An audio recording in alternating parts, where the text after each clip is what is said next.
Welcome back to the Between Breaths podcast. I'm Jacko, and we're into part two, effectively, of a series I'm doing on how breathing affects concussions and how it can be useful within a recovery process for the brain. And in part two, I'm lucky to be joined by a guest, a fellow ex-professional rugby player. He was lucky enough to play. Well, lucky is an unfair word, isn't it? Played internationally. His name is Kieran Low. You're gonna love this guy. You're gonna hear his very honest story about how the concussions and the brain injuries he sustained, how it sent him down a very difficult and traumatic path. But we'll hear how his healing journey was found about through going into nature and going back to what's natural. And within that journey of healing within nature, um, was fortunate to come across the benefits of breathing. I'm very excited to say he is currently studying to be an advanced Oxford instructor with myself, so I'm mentoring him through that process. I'm very much looking forward to the work that he's going to be able to do and provide. He's an amazing guy, incredibly honest, and yes, I know this story is potentially going to touch on quite a few heartstrings, and so I really look forward to hearing your support of Kieran and also what I'm trying to do with this Between Breaths podcast, particularly within what is at the moment apparently Concussion Awareness Month. It's apt that we're doing this whole series. So Kieran Low, former international rugby player with Scotland, and he is on the Between Breaths podcast. Before I introduce you to Kieran and before he jumps on, as I mentioned, he, like myself, has been through that acute phase of brain injury, and we weren't given any sort of hope or tools or things. And we're going to talk a lot about how the breath can be useful, but also ketones. Thank you to HVMN, the sponsors of the podcast. These are the little shots that they do. They also do it in a larger, a more concentrated product. But ketones, where in the acute phase, there's a significant amount of research and studies that's been done on this now, that during the acute phase of a brain injury, supplementing with ketones, which is a fuel source directly for the brain when we are lacking the ability to provide oxygen and blood supply and therefore glucose to the brain, very beneficial during the acute phase of brain injuries. But equally, because it is a fuel source directly for the brain, 10 years on, I'm using Ketone IQ from HVMN to help with my sleep, to help with my focus, to help with my concentration, and as a fuel source for my endurance events, of which my first ultra marathon is going to be, as I record this now, in 2 weeks' time, 1st, 2nd of April.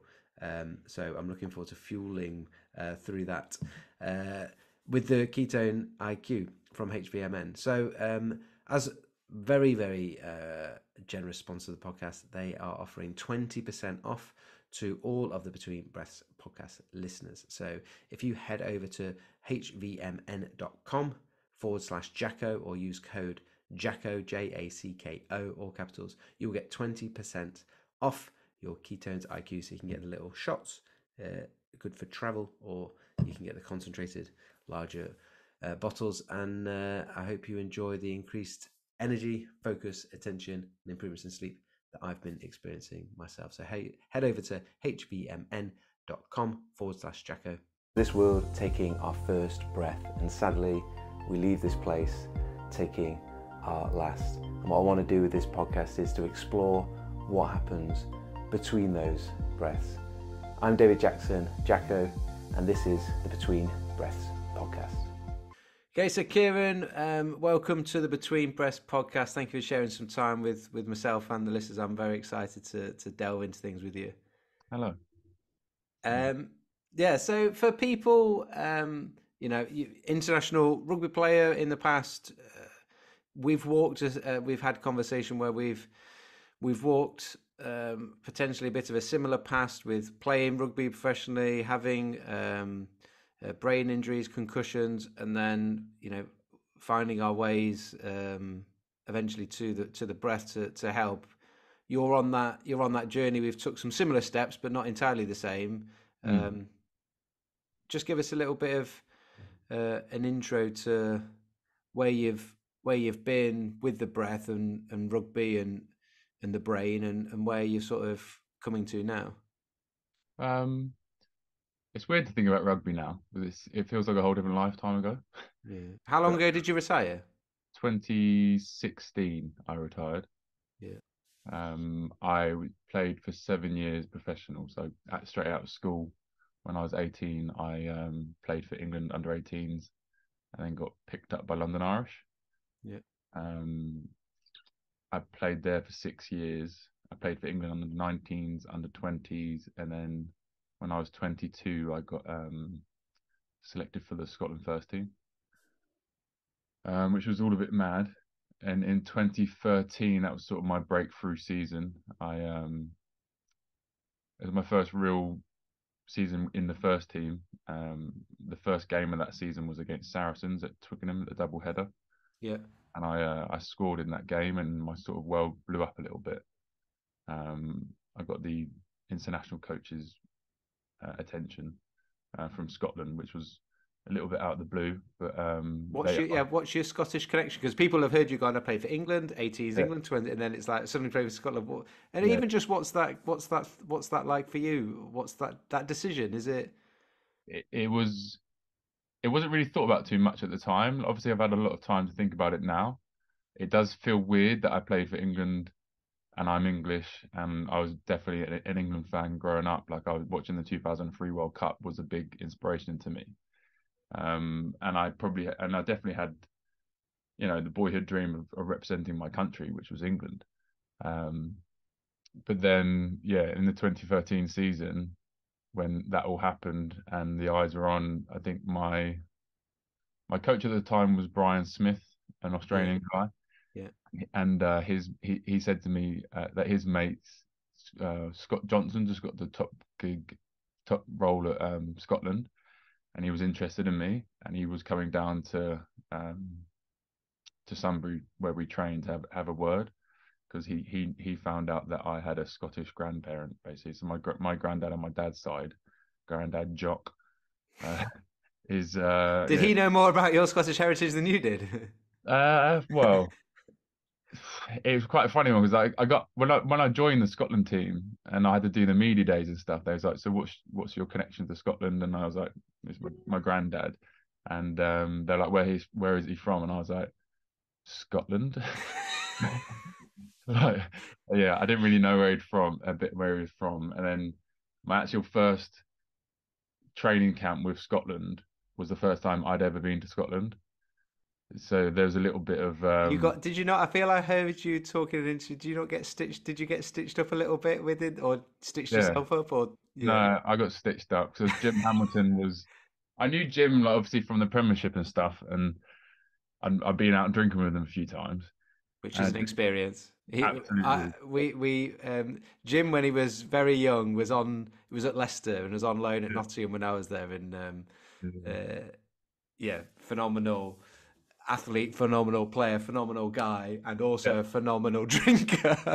That was sort of my into the rugby sort of fraternity was the drinking aspect of it, and I've had a lot of time to think about it since. And there's the sort of toxic aspect Yeah, of it. Like I took a few years to get through the academy and like to break through. I was the last person in my academy to sort of play first team rugby. I had a very successful academy, um, but my sort of into that, as I said, the fraternity of rugby was my off-field performance, and it was I was good at drinking and all that sort of thing. And there was I think maybe 2012 that London Irish played Gloucester in the last game of the season, and Jim Hamilton had a big double red card. He had a fight against Irish yeah. against David Pace, and he got two red cards. He got sent off, and I was the water boy that game.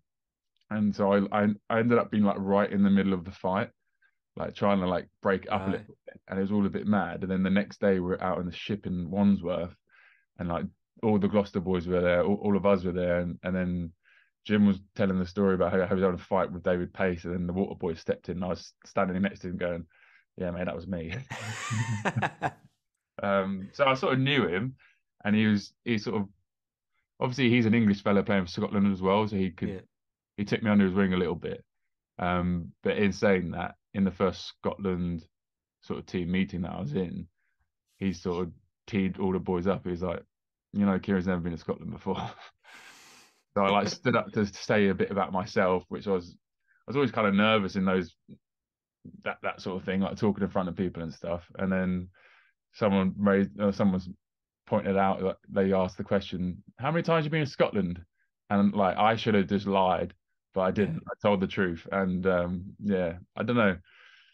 I guess the proper Scottish guys were all. I felt a little bit of a resistance towards myself because I was, the English guy coming up and yeah. I can imagine.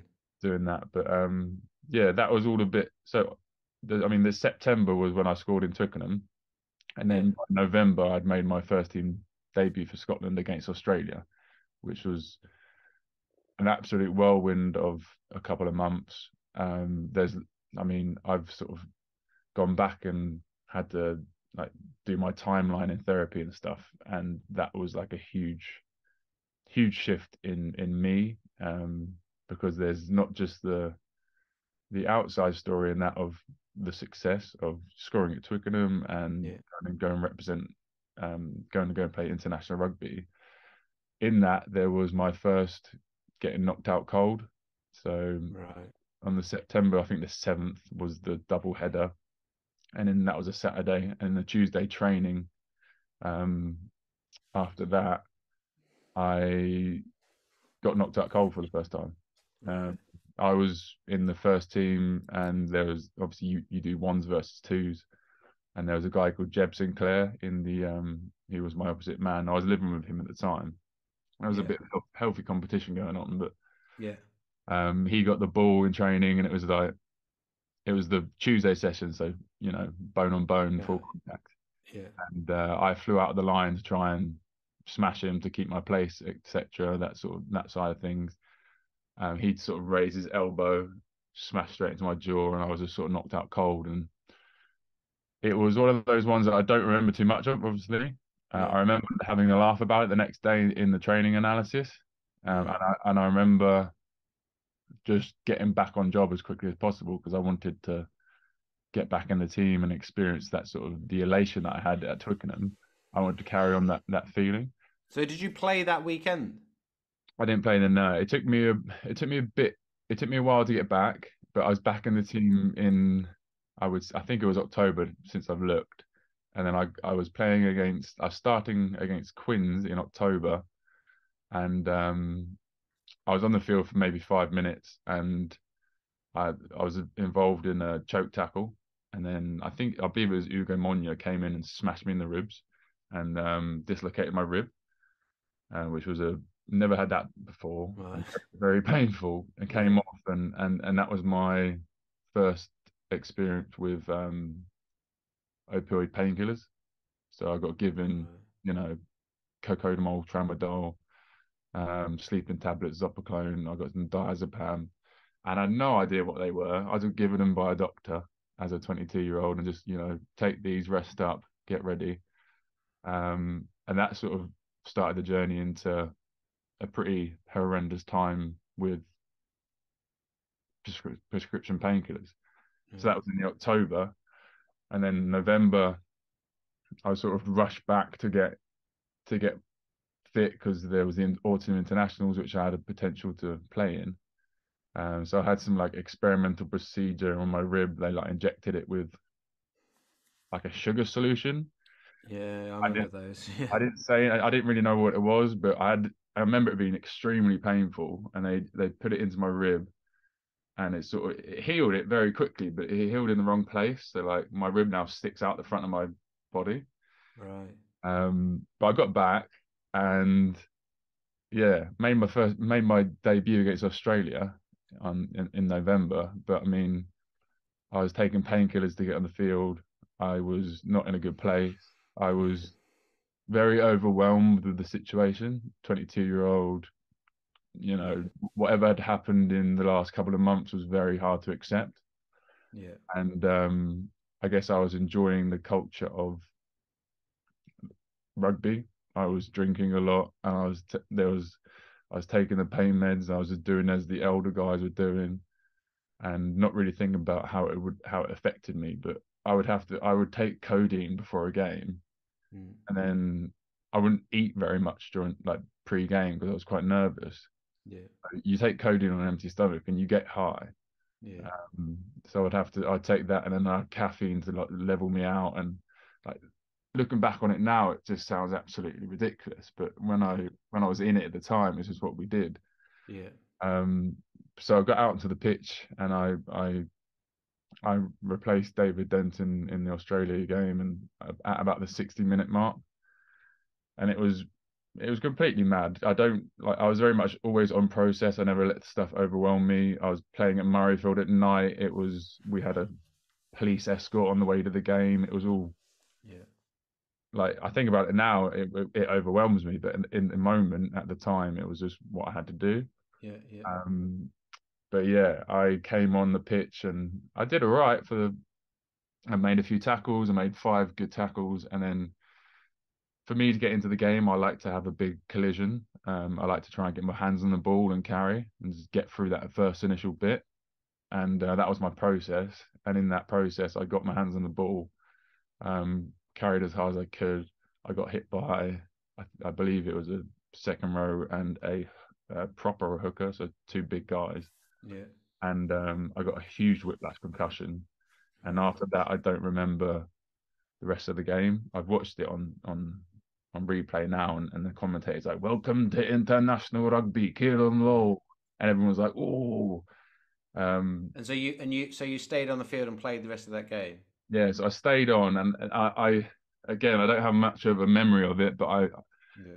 I know that like the whole world is watching me. My whole world is watching me, and I cannot go off that pitch. So I go through the processes. I get back into it. I've watched it, and I'm not there. Yeah. Um, Yeah. I and then at the end of the game, I carry again, and I get another concussion, like a pretty big head whack. So And you get another one in that game. yeah, yeah, another one then, and then um, there's a because I mean I've sort of gone over it and analysed it quite a lot, Yeah. and there's a clip that I've seen, and it's like I tell Jim at the lineup, um, we've got a line out, I think, in our red zone, and if we're successful, we could potentially win that game. Yeah. Um, I say something to Jim. Jim's a bit like, "What?" And I believe I've told him that I can't remember any calls. I have no idea where I am. Yeah. And I'm normally involved in the line out. I'm a good jumper. Yeah. I'm there.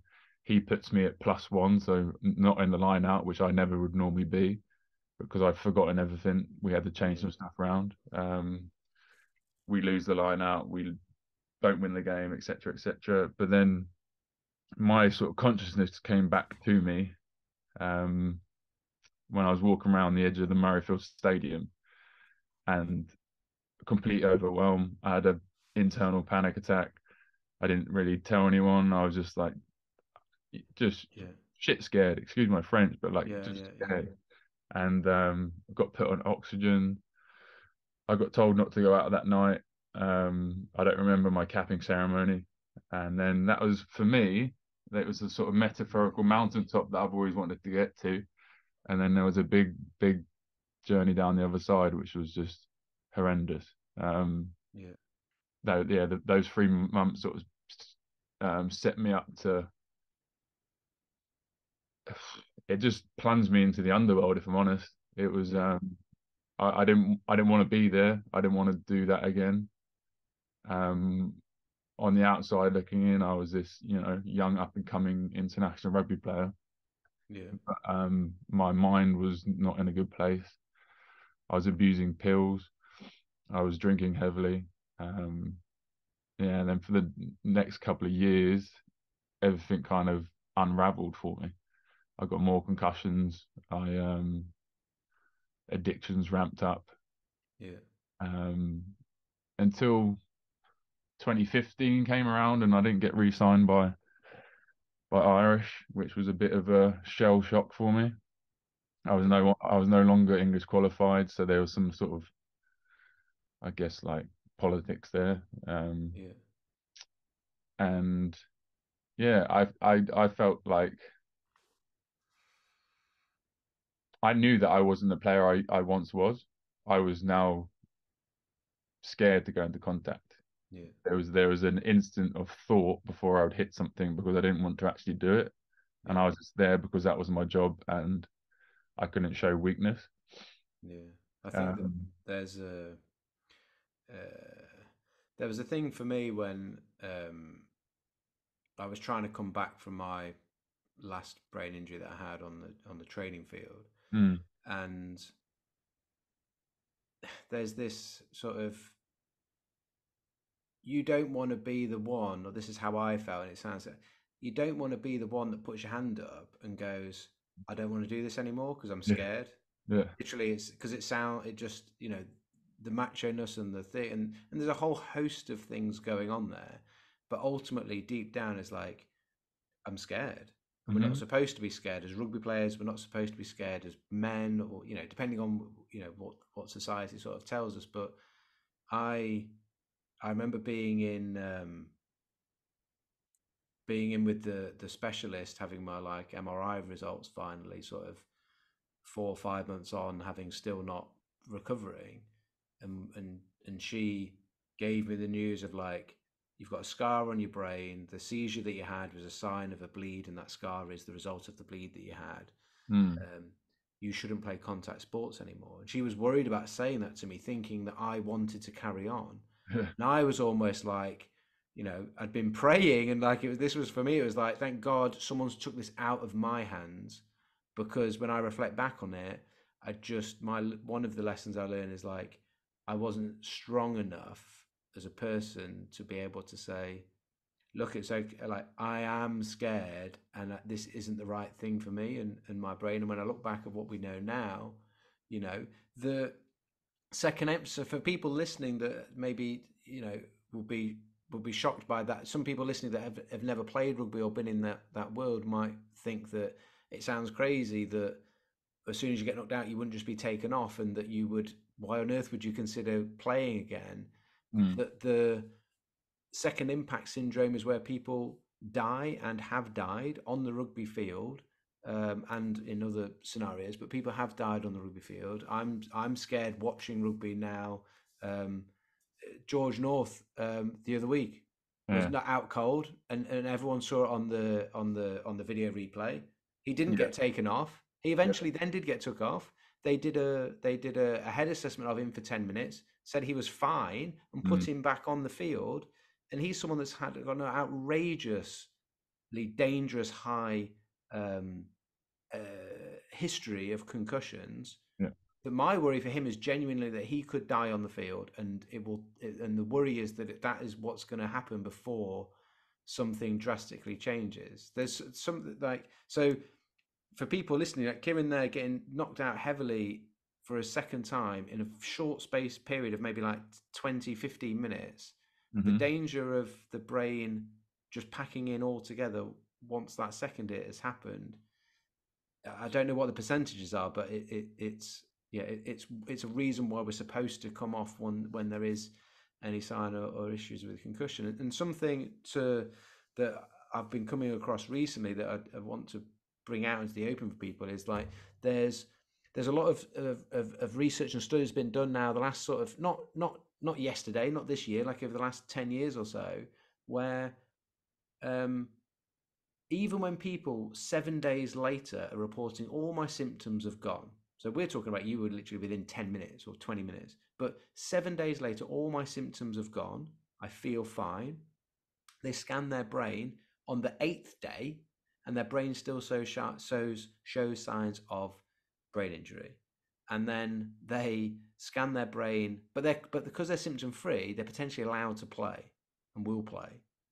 They scan those same people in one of the studies 7 months later, and their brain's still showing it's not recovered. I was speaking to Dr. Jay Wills from Hanu Health yesterday. He was saying, with around measuring heart rate variability, which is a sign of stress on the body, autonomic nervous system dysfunction, that they generally see when people have had a concussion. So just a concussion doesn't mean you're out cold. There's all of that as well. Just a concussion where the brain's been shook up. That it can take 3 to 4 months on average for for someone's heart rate variabilities, the HRV, that autonomic nervous system, to actually calm down and normalize. And yeah, the trouble is we're using markers to measure someone's brain health and brain recovery that aren't fit for purpose. And Absolutely. the literature is there on that. So this is something to, people will understand why we want to make people aware of this, because It's huge. the sad thing is we feel like I wish we knew this when we were, you're 2016, I was 2013. The sad thing is a lot of this literature was available then. It's not that this is coming out um, after we've retired. So yeah, I want to go back and tell my form, like, it's important that we talk about this, mm, so young rugby players that are listening have the awareness around it, because I had no idea. yeah. Like, I and Yeah, I didn't want to talk. I didn't want to. Uh, I loved playing rugby, yeah, and I still love, even though I'm a bit scared watching it. Like I still love the game, yeah, um, and so I was scared of the the interpretation or misinterpretation of what people would potentially hear from me if I did actually speak honestly about what was happening. And that's not. I don't want to necessarily in this podcast go into the detail of like how well we were potentially managed or not during those periods. That's yeah, potentially another. I mean, you can do if you want to, but that's potentially another conversation. But yeah, yeah, scared of what people will think if I say this truth, and it does do an injustice to people.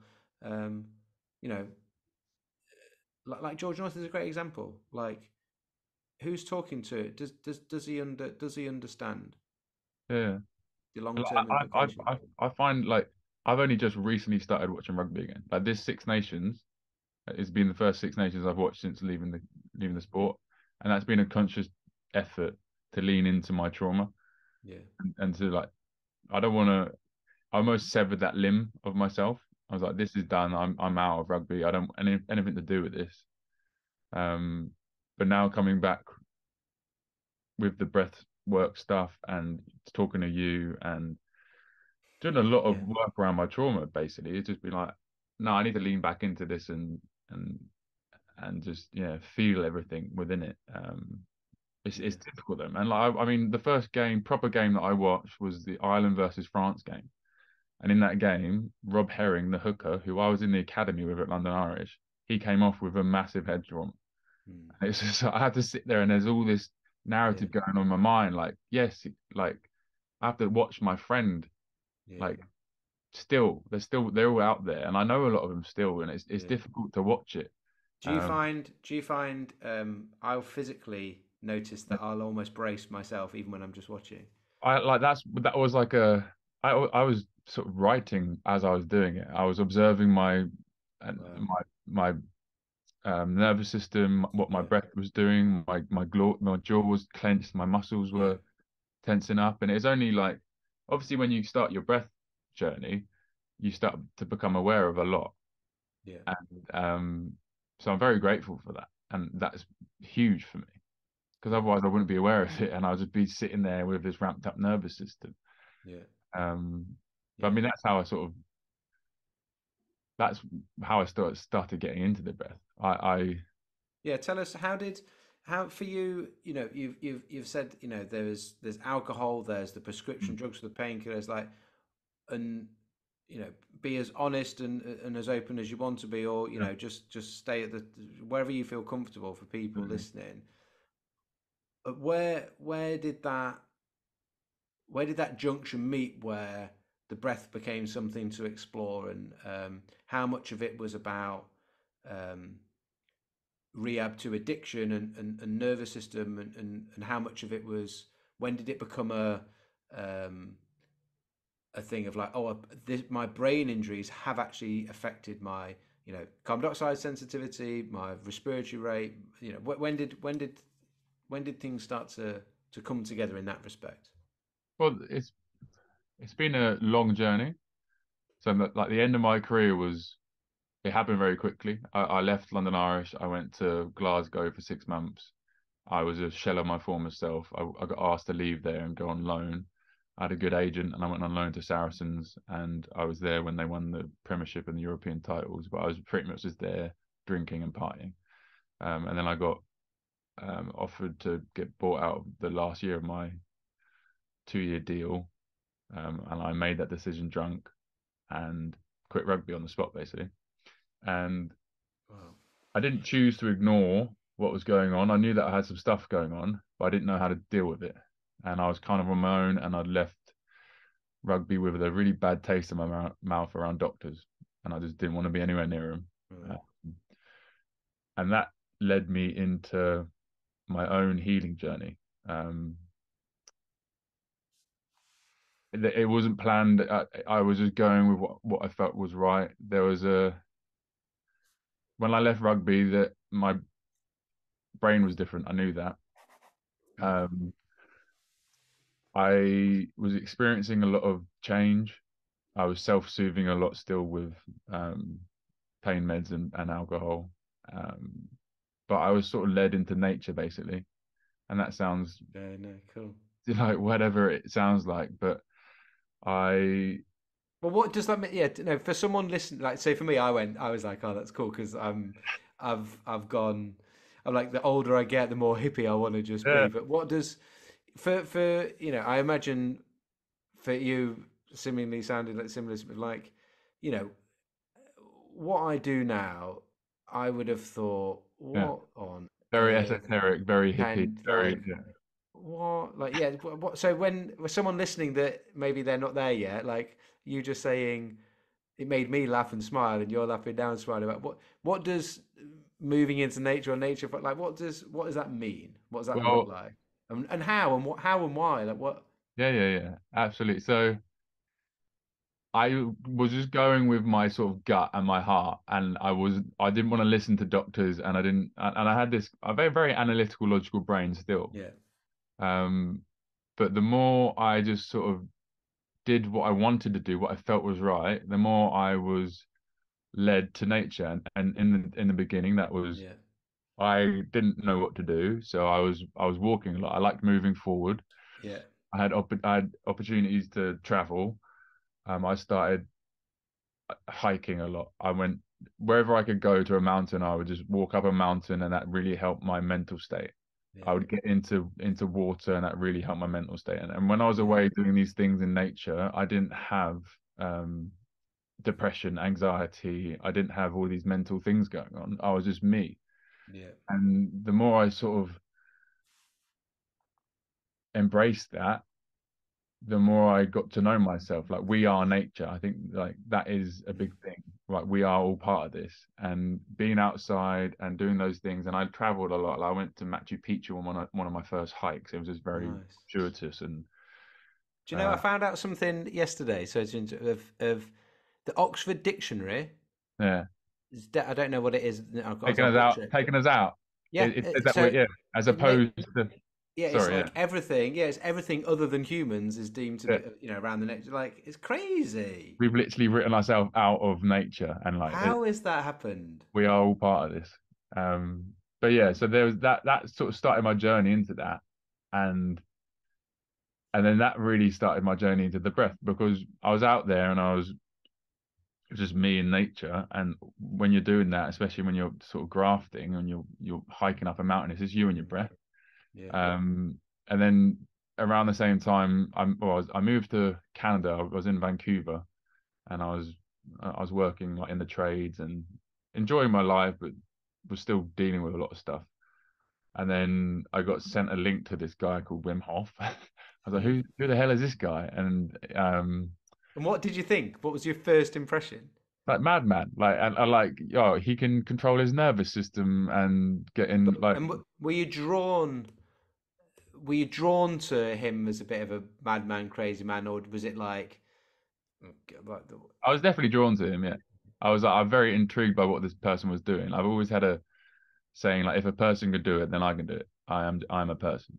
yeah, And when I nice. started to understand I guess the scientific side of what he was doing, and I was like, my attention was really brought to, hang on a minute, he's doing this with his breath and his mind. Mm. I started to meditate. I downloaded Headspace app. I had to learn like all the emotions. I had to teach myself what emotions were. You know, I just never really Yeah. was taught that. And then, yeah, I got really obsessed with it. I have a very obsessive mind. That's why I became good at stuff, basically. But then my obsessions turned to, all right, there's this breath thing. Let's figure that out. Yeah. Let's do meditation every day and just see where that goes. Let's carry on spending time as much time in nature as possible because that is what is making me feel good. Yeah. Um, and that's where the journey started. Yeah.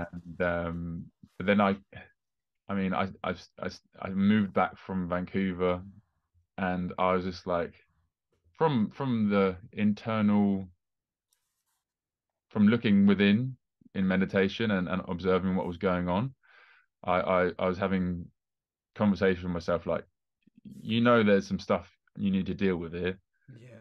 Um, so yeah, I came home and started seeking help.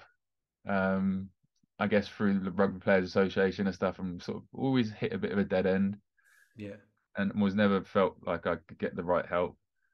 Um, and it just really pushed me on to do my own things. And I was like, right, well, I think it was actually I went to the dentist, and they were like, your teeth are ground down at the back, and I was like, I had a little look into that, and I was like, oh, that's a sign of my nervous system being upregulated. Yeah. And I can, and I started writing like I was writing a lot, and I was like, I had this feeling of like I could feel my adrenaline pumping all the time, and I would get really stimulated by the smallest things, and I Mm. felt like I was going too quick. And I used to explain it like before I got hit in the head a lot, my thoughts and feelings were a river, and then after I got hit in the head a lot, that river's banks had widened, and it Yeah. was overwhelming. Um, and yeah, it was just a sense of overwhelm all the time. So I was on this breath thing, and then obviously the Wim Hof stuff is very powerful, but then the oxygen advantage came around, and I was like, no, this is what I need to be doing. Like this is the control of my nervous system that I Mm. need to pursue. Where And did where did that? Because I always think it's interesting. There's a lot of people similar place where um, the something like Wim Hof or some other type of breathing protocol that's typically hyperventilation based might grab the attention because it's a little bit more like bang in your face and it's a bit sexy or it's a bit yeah, whatever. Where where did the oxygen advantage come up? How did that happen? it came from me trying to understand what was going on with Wim Hof, trying to understand the science behind it. And my logical brain was like, what is actually going on here? Like I'm doing the Yeah, practice and I could feel yeah, the difference, yeah, but I wanted to actually know what was going on. And that's where I started really teaching myself about the nervous system, and especially after that, like understanding that I was upregulated. I was like, well, yeah, if I'm upregulated, how do I downregulate? And yeah. that was the journey. So was that a lot of so literally? I'm imagining like googling a lot of stuff around breathing and nervous I, system and like I saw Patrick McEwen's TED talk, and nice. I did his. I followed along to it, and I was doing the breathing stuff that he was doing. And I was just fascinated by it, and it felt Yeah, deeply calming for me. And I yeah, was just like, whatever is happening right now, I need to carry on doing. So I yeah, just got really into Patrick, read all his stuff, started doing all the Oxygen Advantage stuff, started just, yeah. And it was a long process, it was a long journey. yeah. Um, Yeah. How long? So how long ago did well, that it started start? in 2016, and then, I mean, it's been in my life since then, but I guess when I got home in 2018 was when I was like actually, proper getting into it. Um, I probably can't really remember the dates or anything. It's just Yeah. been part of my life for a long time. And Is then that? and then it went into sports performance. Like Mm, when I started nasal breathing on my endurance, I was like, this is now yeah, pleasurable. Like yeah, this is a complete different thing. I'm not competing. I'm not trying to win things. yeah, I'm moving forward through nature, and that's allowing me to process all my thoughts. And I've had a lot of shit to process, yeah, yeah. and it's And you been can, and your brain can process better nasal breathing compared to mouth breathing. They're showing that on scans. It's yeah, no, it's beautiful, mate. it's Um, huge. It's yeah, huge. yeah. Like I just And went out this morning to like my endurance. I'm doing a like a half trail marathon at the weekend, and I haven't ran any trails for a long time, so I went Yeah. out this morning, and it's just like it actually just teased me up to because there's always a little bit of anxiety around recording a podcast, and Yeah. I've never been the best speaker, if I'm honest. Like I had to really learn how to talk properly in order to express my emotions to affect label the trauma that was going on.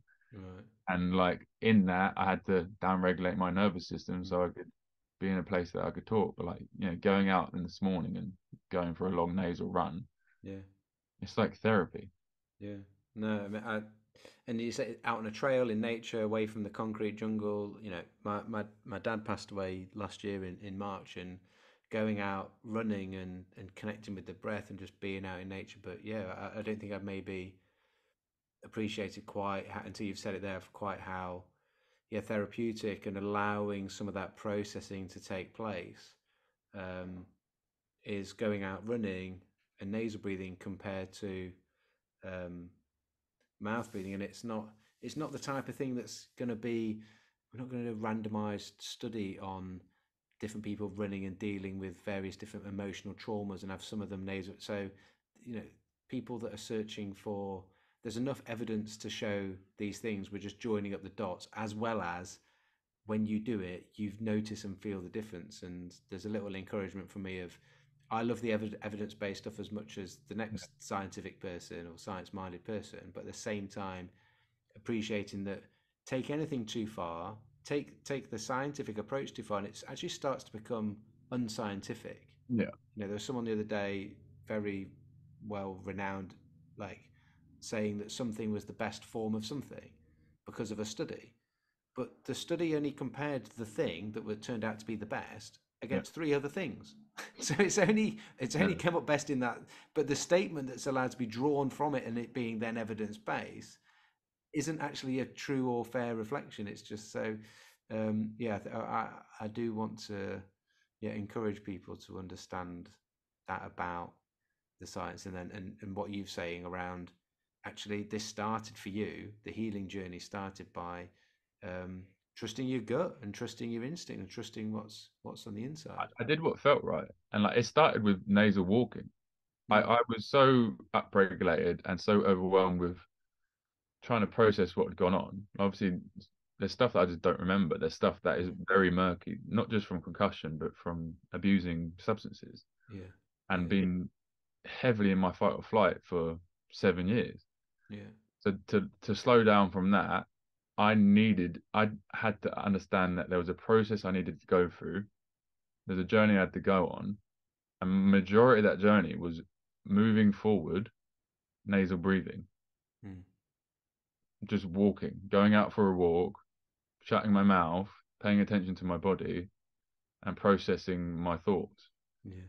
And then that allowing me to actually talk about things The- the- because I was down regulated. And then yeah, obviously, talking about things is yeah, I got told I went to so I was a care worker in Bristol in during the pandemic, and I had to go to a like a couple of days seminar to how to deal with individuals under distress. yeah, And there's a trained psychologist taking the course, and in that course he explained to me what this thing called affect labeling was, which is linking words to a thought and emotion and saying it out loud, and that has been proven to decrease the the amygdala, so like decrease yeah, stress in your brain.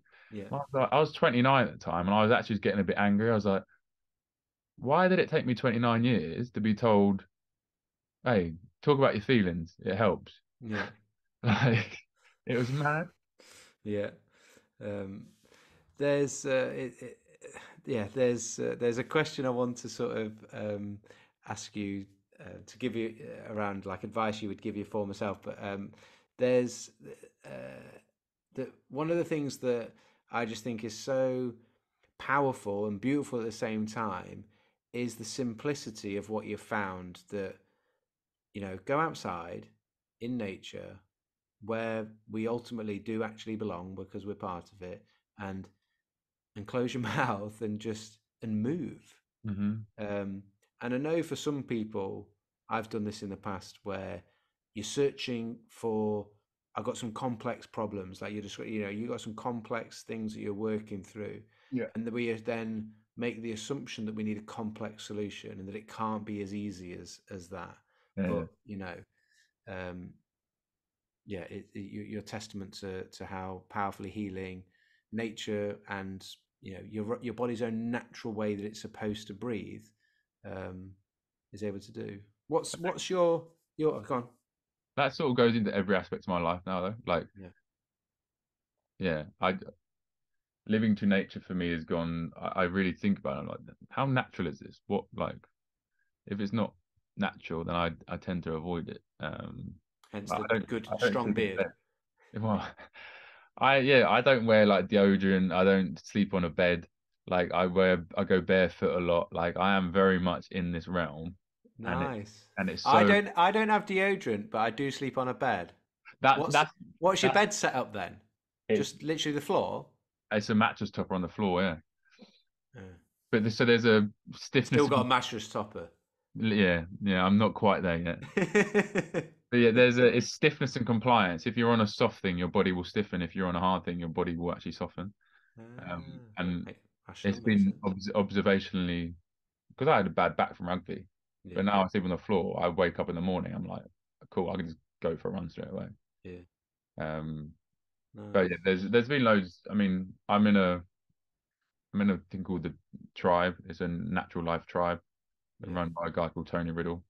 I Who's know Tony Riddle. yeah. So like he's been huge to me. I think I joined the tribe in 2019 and just Nice. finding like-minded people to Have you been to one of his events yet? yeah, be quite Yeah. quite Nice. yeah, Yeah, yeah, cool.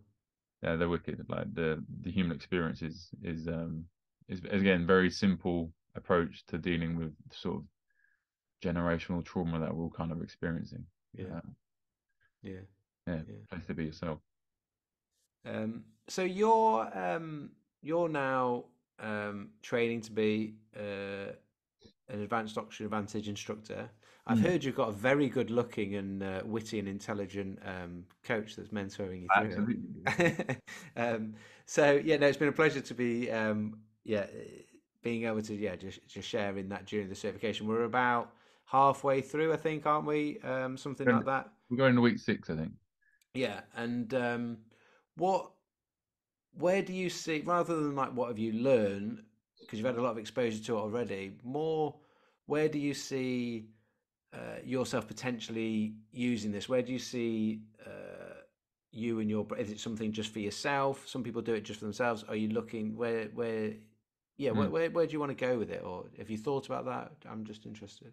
I guess I have. I don't tend to plan too much. I just go with what feels good and go with it and embrace it. Like I definitely want to help people on their own journey. Like Yeah, we've had brain injuries and now I choose to believe I do not have a brain injury and I've healed myself through natural practices and predominantly the breath.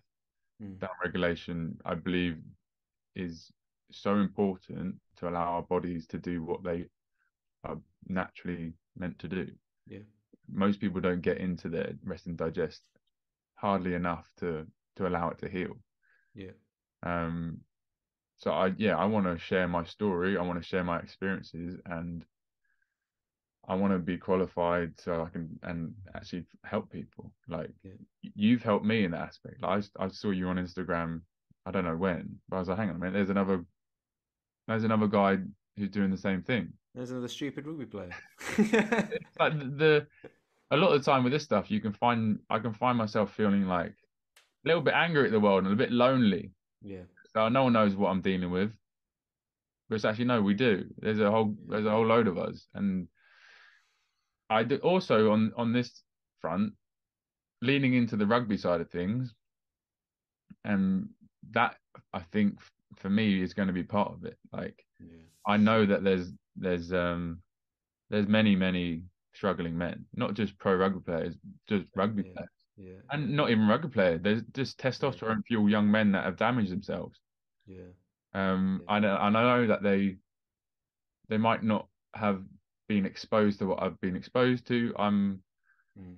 I'm very glad that I did what I did and I've gone obsessively into this self-learning, but Yeah, not everyone does that. And yeah, I just want to show people that there is an alternate route, that you don't have to, you know, go to a doctor's, get given meds that make things worse. You can do this yeah, outside of that.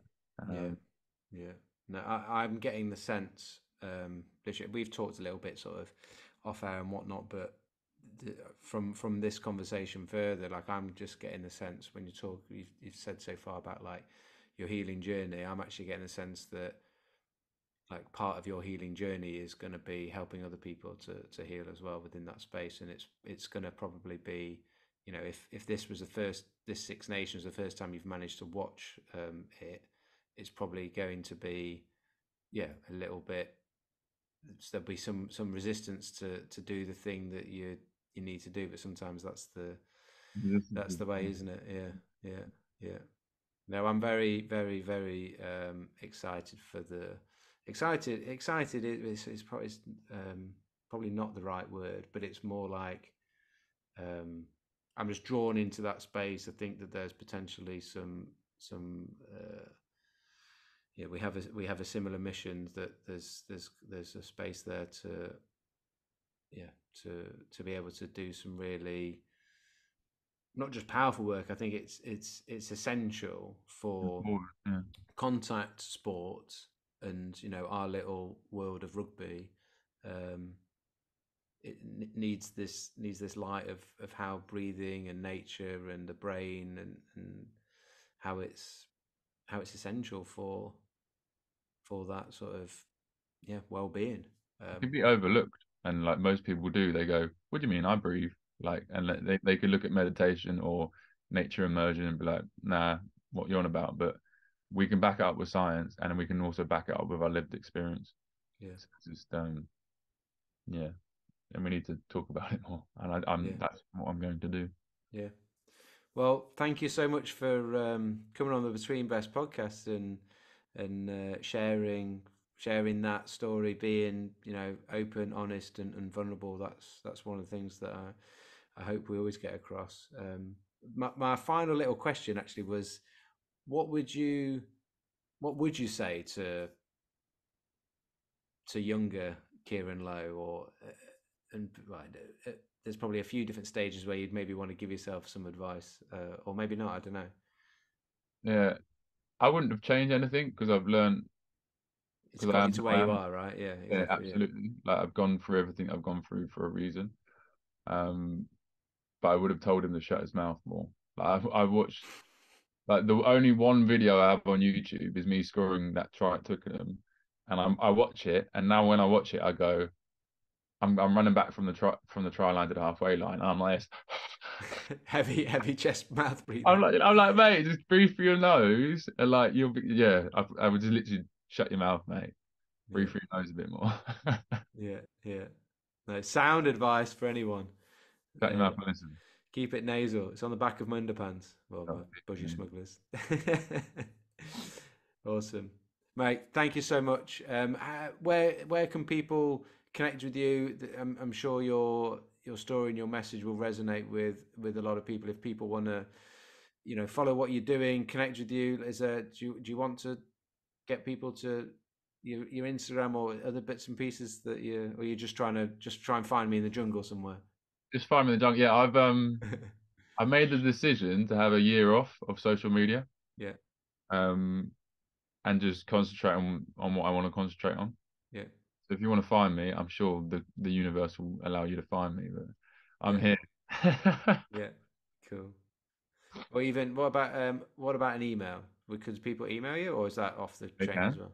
It's up to you Absolutely. whether you want. It's whether you want to have that opportunity for dialogue with people if they want it. No, I mean I do have an Instagram. It's I walk always because I walk always. Yeah. Um, and I do have a TikTok. I can't remember what that's called. Living to nature maybe. But yeah, I need to think about how I need to connect with people, and I haven't really thought about that yet. Well, no problem. I'm sure with as you say, that if things will align when they need to align. But yeah, I will. take all the time you need, mate, to get to the place to do the work, and I look forward to seeing. I hope I get to actually do some of that work with you, but equally look forward to seeing what you do. Yeah, that important work that you do in that place. Thank you for having me, mate. Appreciate No, the conversation. pleasure.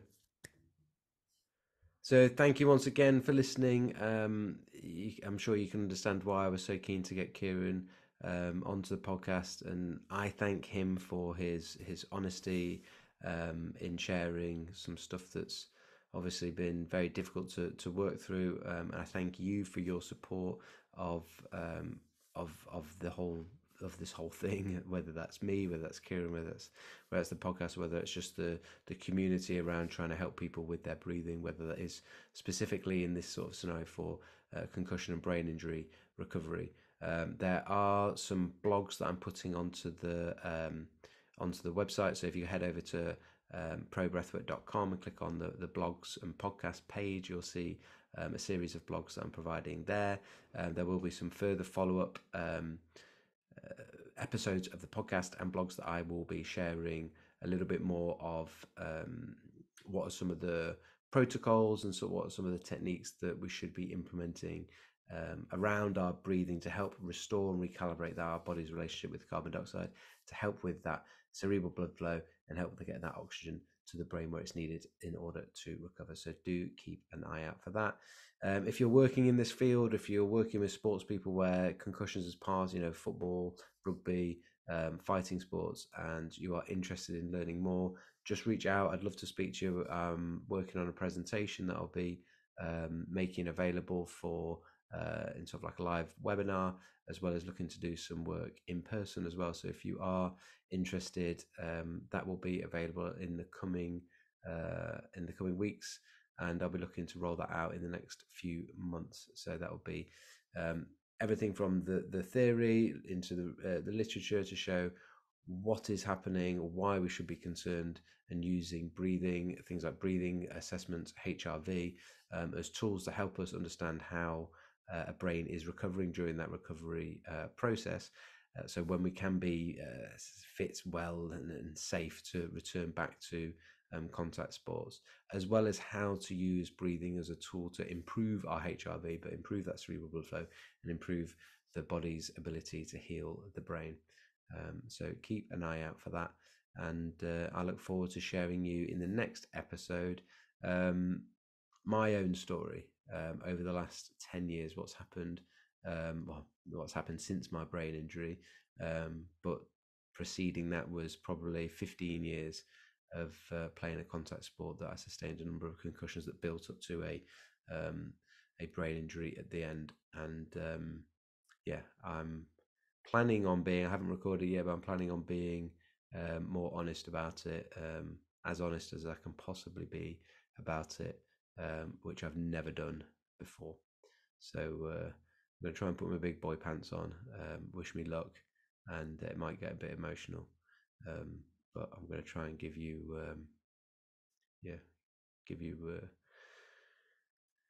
the, it sounds a bit weird to say, like, give you the honest truth, but it's just there's things that make it hard to do that. So I'm going to try and be brave and be honest, because it's what's needed. So yeah, you can probably tell the tone of my voice has changed, just even as I contemplate thinking that. But that's to be recorded and will be out in the next episode. But for now, thank you for your support. If you haven't subscribed on YouTube, if you like to watch the podcast as well, or if you're listening on Spotify, Apple, Android, wherever you're listening to the podcast, I'd love you to follow, subscribe, or leave a review, or particularly with this one, share this with someone that may be searching for some help and some hope with their own brain injury or concussion rehabilitation. So thank you very much. As ever, you've been listening and hopefully breathing. I've been Jacko. He'd been and is being Kieran. Until next time, keep it nasal.